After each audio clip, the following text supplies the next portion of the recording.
Siewert. Thank you, Mr Acting Deputy Speaker. Here we are talking about an extremely slim budget surplus, a budget surplus that's being delivered at the expense of some of the most disadvantaged in our community. One of the issues that I was addressing just earlier in the afternoon in this place was the cuts to single parents' income by moving single parents from single-parent payment to Newstart, a so-called saving of around $700 million, at the expense of the most vulnerable in our community, single parents who are trying to raise our next generation. So single parents, between 100 and 150,000 single parents and their children are being moved onto Newstart, dropping their income by a significant amount of money. In fact, to the point, some of them, where the government hasn't even modelled the impact on those single parents, and I was talking about that earlier this afternoon. In answer to my question this afternoon, the minister said he was unaware of any modelling that's been undertaken, for example, on the 10,000 single parents who look likely to lose any income support and their access to concession card and their access to rent assistance. The government has actually no idea what impact that is going to have on single parents in terms of an actual dollar value. We do know that it'll lower their income. We do know that those single parents will be dropped if they're already trying to struggle, and many of them are already living in poverty. So we do know their income is going to drop. Now, my question is then, what impact does that have on the government's budget line? How does it look in this country when the government can claim it made a surplus and yet the most vulnerable in our community are living in poverty?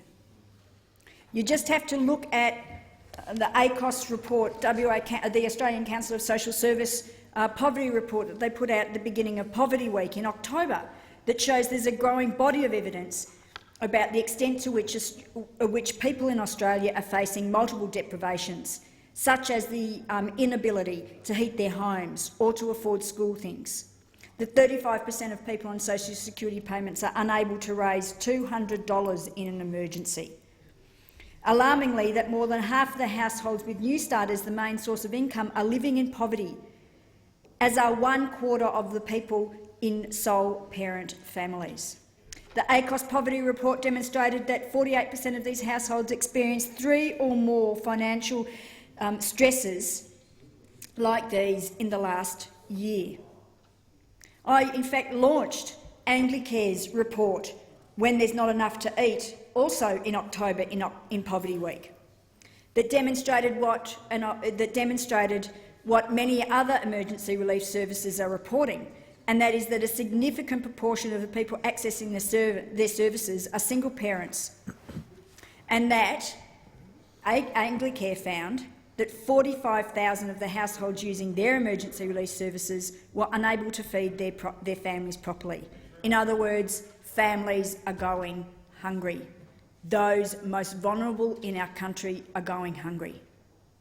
And yet the government thinks that they can manage a surplus by dropping these people further into poverty and condemning them and their families to poverty. How can we say in this country that we have adequate support for these people when these people are living in poverty? They're living, if you're living on Newstart, you're living $130 or more than $130 below the poverty line. How can we say we have a surplus? How can we say we are a caring society when we are condemning not only this current generation but future generations to poverty, intergenerational poverty and the poverty cycle? It's time that we made sure that we were looking at our economy and looking at our budget surplus in terms of needing to address the most basic human needs and also ensure that we are caring for the most vulnerable in our community. We need to be able to ensure that our economy is planning and able to provide a secure future for all our community. And we need to also make sure, of course, that we are protecting our natural world that's absolutely vital to sustain us. We need to be addressing issues around poverty food insecurity, barriers to employment for our most vulnerable Australians, instead of taking this, trying to take the simplistic approach to say, well, for single parents, we'll drop you onto Newstart and that'll encourage you into work. Forgetting, of course, or ignoring the fact that 45% of single parents are in fact already working. Single parents have the highest work participation rate of all the groups on income support. So in other words, the policy justification just doesn't exist. What that was about is trying to save $700 million, so that could go to the just over, $1.5 billion so-called surplus. But even that, I don't think that the government's actually got its figures right. For a start, just last week, they downgraded the estimate from 17,000 to 10,000 families, single-parent families, that are going to be without income support.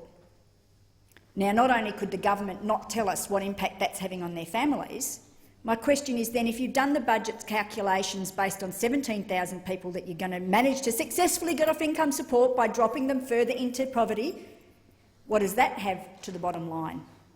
The other issue that I started canvassing earlier is those 10,000 families who are supposedly being encouraged into work, although by definition those 10,000 families that are not going to get any income support are already working families, are already working single parents. Those single parents, there's in fact a perverse incentive happening here, because they're going to have a drop in their income by working. So in other words, the natural conclusion there is, if I'm dropping my income by working, maybe I'm better reducing my working hours so I can still maintain some link to the income support system, so I get a concession, I get access to concessions, I get access to rent assistance. So the very policy objective here is null and void. But not only that, by going on into income support, I'm then going back into the system and I'm costing the government money. In other words, the surplus calculations are reduced. Not only have they mucked up their sums, their policy is actually counterproductive. Counterproductive, because the rhetoric that you hear from the government is any job's a good job and that children need to be growing up in families that have jobs. And here are these children going to see their parents forced into reducing their working hours because of a stupid government policy. It's counterproductive. All based on the fact that we're trying to get the most marginal surplus on the backs of the most vulnerable families in Australia. Those people, again, are going to be forced into accessing emergency relief, and into the government. The minister couldn't answer this question when I asked him in the chamber today, but in a media release previously, or a media comment previously, the Minister for for Employment and Workplace Relations, Minister Shortland, said that families could access, when they dropped onto Newstart on the 1st of January, in one of the hardest, most expensive periods of the years for families. It's Christmas time, it's school holiday times, and it's going back to school time, that those families will be able to access the once-off crisis payment. It's very difficult to access that, I will say, but these people are facing a crisis situation. The government couldn't tell me how much they've budgeted to make sure that that money was available. Oh, I wonder if that was calculated into the budget bottom line. I wonder if that was calculated into the razor-thin surplus that the government has. Because these families are going to need support somehow.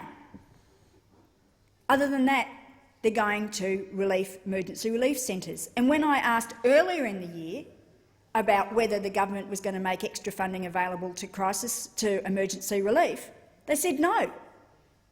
So what happens when these crisis services, these emergency relief services that already have to turn people away, that are already supporting many people on Newstart and single parents that have already been dumped onto Newstart under the welfare to work regime?